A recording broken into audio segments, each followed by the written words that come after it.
Oh, and welcome. Well, you probably heard me wang on about this. My Festool Domino Dowler, the DF700. Yeah, I love this machine, and I use it loads, especially putting frames together. But do I use the Festool's own little dominoes? Little beach things? And I would say, no, I don't. And why is that? Well, before I get into that, don't forget to click like and subscribe, and maybe the little bell icon, because then you get a warm fuzzy in your pocket every time I upload another video. Yes, I do not use Festool's own dominoes. No, I haven't got any of them here to show you. I've got you mine, which is that one. Now, I just make that myself out of bits of old scrap oak that I've already, well, used on a project, and I run them through the table saw, sometimes through the thicknesser, and then I put them over the router table. Just put the rounds on. I use a cove moulding to do that on the router table. And it works perfectly fine for me because I get my little dominoes that way. And the machine itself is pretty blooming cool because all it really does, it's a simple concept. Ooh, ooh, sorry about that. It creates, you stay there, you.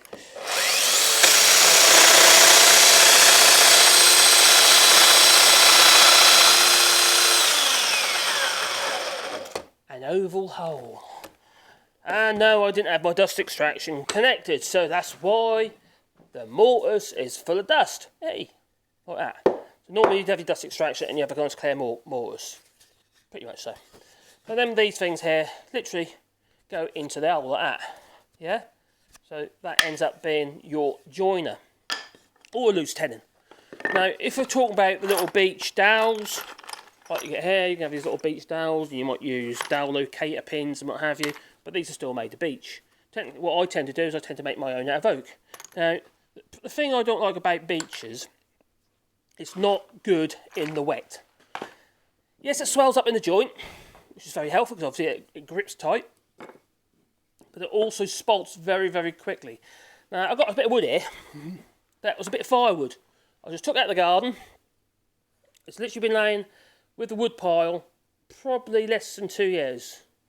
As you can see, it's already severely spaltered to the point of being rotten almost.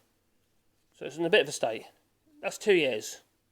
Well, if you have a joint that's seeping, leaking joint on your woodwork, say for you're making doors and what have you for external use, and your joint is seeping because you haven't put a slip in or used the right glues or whatever, well then quite frankly you're going to have water seeping into the domino itself, because those Festool dominoes are made of beech.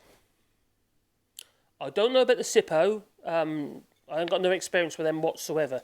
But if you are just using the standard Festool dominoes, the plain beech ones, which pretty much look like the beech, the same materials that you get in a dowel or a biscuit for a biscuit joiner, you're going to have some problems. And the reason for that is, like this piece of wood here, which I just snapped in the vise.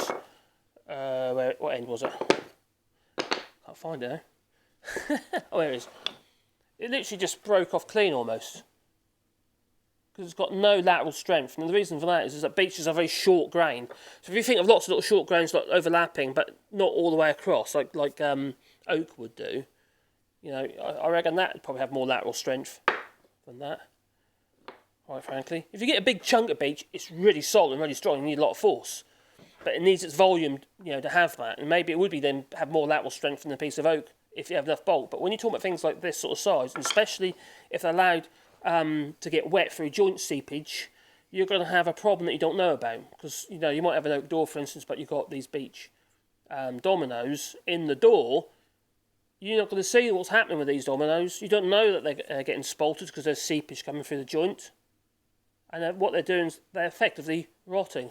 Now, spalting looks quite cool if you're doing a wood turning and stuff like that, but you're not you're not using it structurally, are you? So there's a piece here I've got here. Let's see what happens when I try and break it in the vise.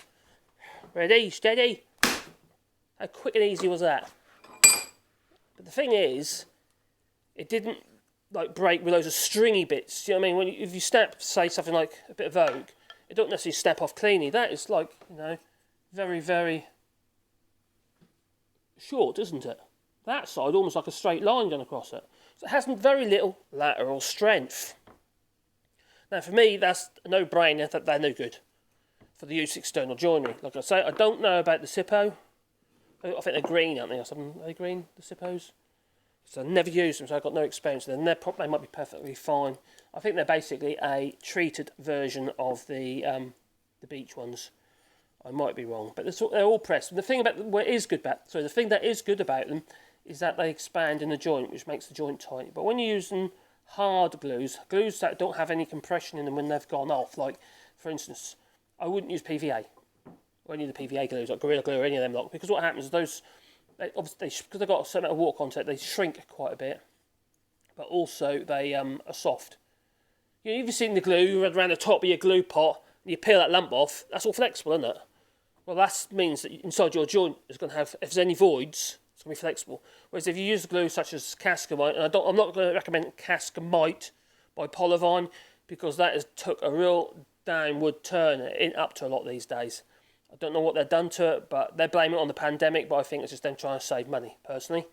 There are other, in the UK, for instance, there are other urea formaldehyde powdered resin wood glues, and you can get them from Glues Direct, I think it is, in .co.uk, and theirs is far superior.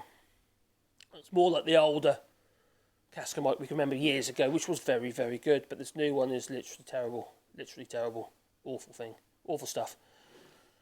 I just use it for sealing stuff now, mix it up and use it as a sealer. That's about all you can use it for, it's not as good. But anyway, my point being is that it fills the void. So like for instance, that mortise is slack for this particular domino, there's a bit of play in it, but as soon as you whack a bit of Cascamite in there, or Cascamite equivalent such as urea-formaldehyde glue, that'd be rigid, rock solid, because there'll be no compression in the glue.